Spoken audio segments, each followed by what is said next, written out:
Halo guys, Erwin di sini. Jadi di video kali ini saya akan coba menjelaskan sebuah film dengan judul Oba The Last Samurai, yaitu menceritakan kisah pertempuran antara Amerika melawan Jepang di Saipan, sebuah pulau kekuasaan Jepang di Mariana Utara. Kedatangan Amerika dengan pasukan besar membuat Jepang mengalami kekalahan dan terpaksa mundur ke Gunung Tapocao.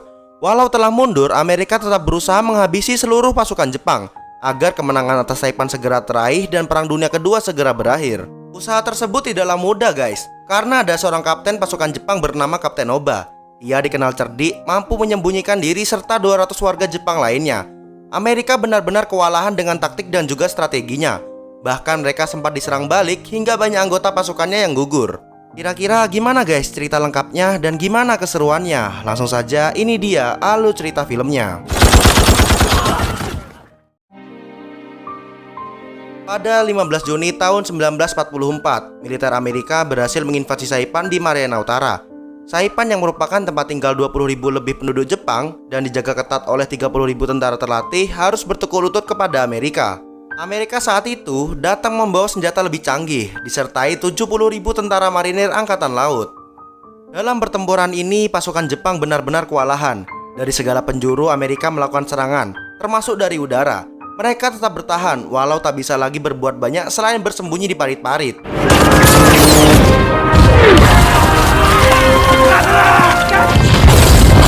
Hampir seluruh pasukan pertahanan Jepang dibinasakan, sementara sisanya yang selamat terpaksa mundur ke dalam hutan Gunung Tapocao.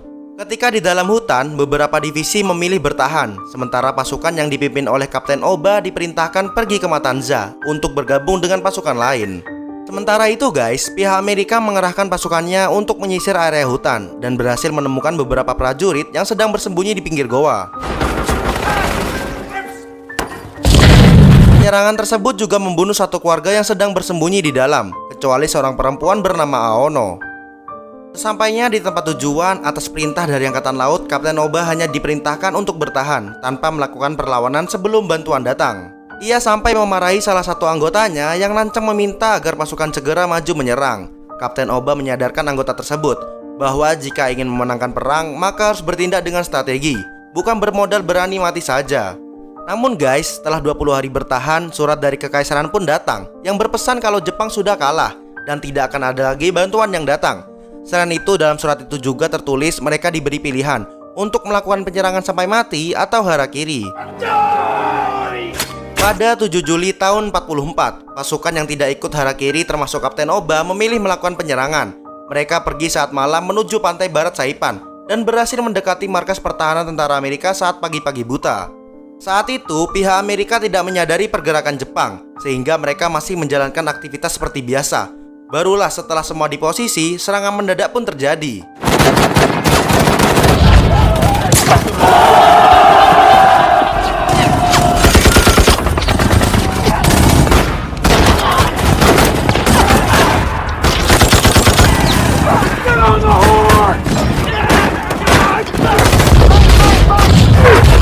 Serangan tersebut dinamai dengan serangan Banzai dan menewaskan 4.000 lebih pasukan Jepang serta 2.000 lebih pasukan Amerika. 2 hari kemudian di markas utama, Kolonel Polar mendapat laporan mengenai ditemukannya markas tempat para petinggi Jepang melakukan harakiri. Dengan laporan tersebut dan juga banyaknya tentara Jepang yang mati dalam serangan Banzai kemarin, Polar merasa kalau kemenangan sudah ada di depan mata. Saat itulah guys, Kapten Louis mengusulkan ide untuk melakukan diskusi dengan sisa tentara Jepang agar mau menyerah. Louis yakin tentara Jepang pasti mau, karena kini mereka sudah tak punya persediaan makanan dan juga air bersih. Akhirnya, Kapten Louis pun diberi waktu 1 bulan untuk membuktikan idenya, dengan catatan tak ada korban lagi dari pihak Amerika. Di saat yang sama, ternyata Kapten Oba masih selamat guys, dan ditemukan oleh Letnan 1 Hiroji Ketsamatsu, yang datang bersama beberapa temannya. Kapten Oba pun bergabung dengan kelompok tersebut untuk mencari prajurit yang selamat, sekaligus mencari perbekalan. Mereka kemudian menemukan sebuah rumah yang di dalamnya ada bayi kecil, dan Kapten Oba yang tak tega memberinya air minum serta membawa kain merah untuk ikatkan di depan rumah. Kain tersebut ditujukan untuk pihak Amerika nanti saat melakukan penyisiran agar anak tersebut dibawa untuk diselamatkan. Niatan itu tentu saja menuai protes dari Letnan Hiroji karena sama saja memberi tanda keberadaan mereka. Namun Kapten Oba tetap pada keputusannya. Ia lebih peduli pada nasib si bayi, walaupun harus berakhir tidak diajak bergabung lagi dengan Letnan Hiroji. Beberapa jam kemudian, pasukan Amerika yang sedang dalam perjalanan menuju titik Murphy sampai juga di rumah yang sudah diberi tanda. Mereka kemudian menyisir area dengan hati-hati dan mendengar suara tangis bayi. Kapten Louis pun masuk mengambil bayi tersebut dan menugaskan salah satu anak buahnya untuk membawa bayi itu ke markas, sementara yang lainnya terus melanjutkan perjalanan. Di lain tempat, saat sedang mencari air minum dari dedaunan, Kapten Oba dikejutkan dengan datangnya beberapa prajurit di bawah pimpinan Toshio dari batalion pertama. Ternyata mereka sedang menuju sisi gunung untuk menghindari dari pencarian tentara Amerika. Dengan adanya mereka, Kapten Oba pun akhirnya memerintahkan untuk membuat sebuah jebakan. Kapten Oba sangat yakin pasti pasukan Amerika akan menyisir lewat jalur tersebut. Keyakinan Kapten Oba memang terbukti guys, karena tak lama kemudian para tentara Amerika datang. Namun sayang, mereka sangat waspada dan berhasil menemukan jebakan ranjau yang telah dibuat.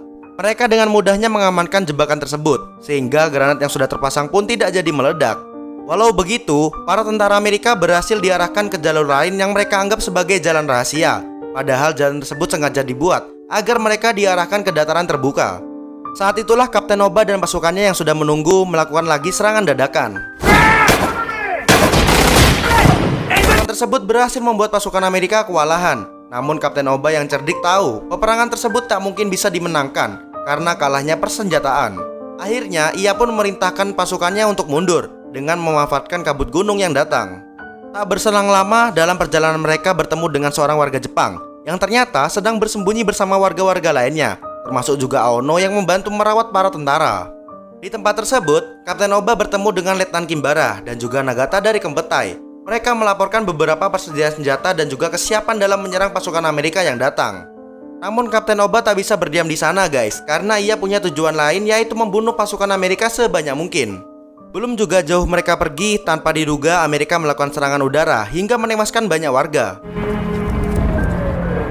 Letnan Hiroji kemudian datang ke tempat tersebut, sedangkan Kapten Oba segera memerintahkan Kinbara untuk menghitung jumlah warga dan prajurit yang masih selamat.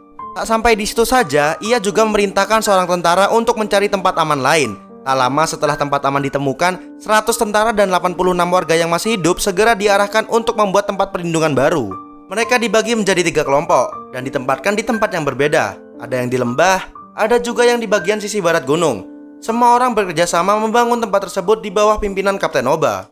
Setelah selesai, sebagian dari mereka diberi giliran untuk berjaga, sementara Kapten Oba sendiri menganalisa medan untuk mempersiapkan segala kemungkinan yang terjadi. Letnan Hiroji juga tampak mengajarkan beberapa warga cara menggunakan senjata, termasuk Aono yang hampir saja menembakkan 2 tentara karena tak sengaja menarik pelatuknya. Baru juga beberapa hari mendapat ketenangan, ternyata ada 2 tentara Amerika yang berhasil menemukan tempat persembunyian tersebut. Untungnya hal itu diketahui oleh 2 tentara Jepang yang sedang berpatroli. Tidak menunggu waktu lama guys, mereka langsung melaporkannya, sekaligus menyarankan agar segera pindah dari tempat tersebut sebelum pasukan Amerika yang lain datang mengepung. Karena tidak ada pilihan lain, Kapten Oba pun setuju dan segera memberi perintah untuk mengumpulkan semua warga agar bersiap pindah menuju sisi utara gunung. Ketika pasukan Amerika tiba di tempat tersebut, mereka hanya menemukan bekas-bekasnya saja, dan taktik ini berhasil membuat pasukan Amerika kembali gagal. Selain itu guys, pihak Jepang juga telah memasang jebakan di lokasi tersebut dengan umpan air bersih yang dipasang, sehingga ketika seorang sersan Amerika berusaha mengambil air tersebut, ia memicu jebakan yang sudah terpasang sebelumnya. Kejadian ini membuat Kolonel Polar mendapat teguran dari atasan karena ia sebelumnya yang telah melapor bahwa Saipan telah berhasil dikuasai sepenuhnya, yang kini justru timbul aktivitas musuh, bahkan menimbulkan korban. Saking cerdiknya dalam bersembunyi dan pintar menyerang secara gerilya, para tentara Amerika banyak membicarakan Kapten Oba dan menyebutnya sebagai seorang rubah. Polar sangat geram dan menegaskan agar dalam 7 hari ke depan semua perlawanan yang masih tersisa bagaimanapun caranya harus segera dilenyapkan. Setelah itu semua dilakukan, pasukan benar-benar dikerahkan untuk masuk ke daerah hutan Gunung Tapocau. Mereka semua berbaris ketat demi bisa menggiring dan menyudutkan pasukan Jepang. Lebih dari 3 mil tentara Amerika bergerak secara rapat, menyisir setiap tempat yang diyakini menjadi tempat persembunyian Jepang. Pergerakan ini guys segera sampai ke telinga Kapten Oba, dan lagi-lagi ia pun memerintahkan semuanya untuk menuju lokasi ketiga, yaitu sisi timur gunung yang memiliki tebing tinggi dan gua-gua yang tertutup. Semua warga melintasi medan yang cukup sulit. Mereka menaiki tebing-tebing dengan perlahan. Tidak sedikit dari mereka yang merasa kesulitan. Bahkan seorang warga bernama Okuno lebih memilih menyerahkan diri karena ibunya tak sanggup untuk menaiki tebing yang lebih tinggi. Beberapa jam kemudian, Amerika sudah mulai mendekati area tebing dan menyisirnya dengan hati-hati. Hanya beberapa meter saja jaraknya dengan warga Jepang yang bersembunyi di atas tebing.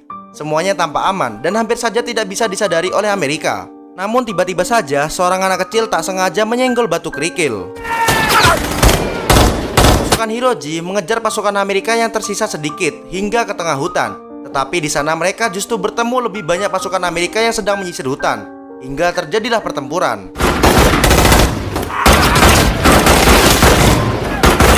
Pasukan Hiroji yang kalah jumlah tentu saja kerepotan, dan kini keadaannya berbalik. Beberapa anggotanya tewas hingga membuatnya harus segera mundur. Kejadian tersebut membuat Kolonel Polar semakin geram karena harus kehilangan 11 anggota. Sementara pasukannya hanya berhasil membunuh 3 tentara Jepang dan menangkap 5 warga. Ia semakin jengkel dengan Kapten Oba dan strateginya yang membuatnya bingung harus melapor apa lagi kepada atasannya. Pada akhirnya, Polar pun dibebas tugaskan karena dianggap tak sanggup menyelesaikan masalah. Dan kini Kolonel Wessinger lah yang akan menggantikan tugasnya. Di bawah kepemimpinan Wessinger ini, Louis kembali mengajukan niatnya untuk menyelesaikan masalah ini secara damai.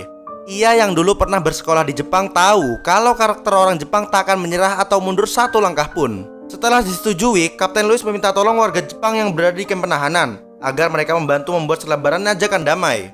Namun guys, kebanyakan warga yang ia temui justru menolak bekerjasama karena masih sakit hati terhadap Amerika yang melayapkan keluarga mereka. Walau begitu, Kapten Louis berhasil mendapatkan seorang warga bernama Motoki yang bersedia membantu karena ingin perang segera berakhir. Berkat bantuan warga tersebut, Kapten Louis berhasil membuat selebaran yang menarik perhatian pasukan Jepang setelah diedarkan melalui udara. Mereka tak percaya guys ketika melihat foto keadaan Tokyo yang sudah hancur dan menganggap hal itu adalah akal-akalan Amerika agar mau menyerah.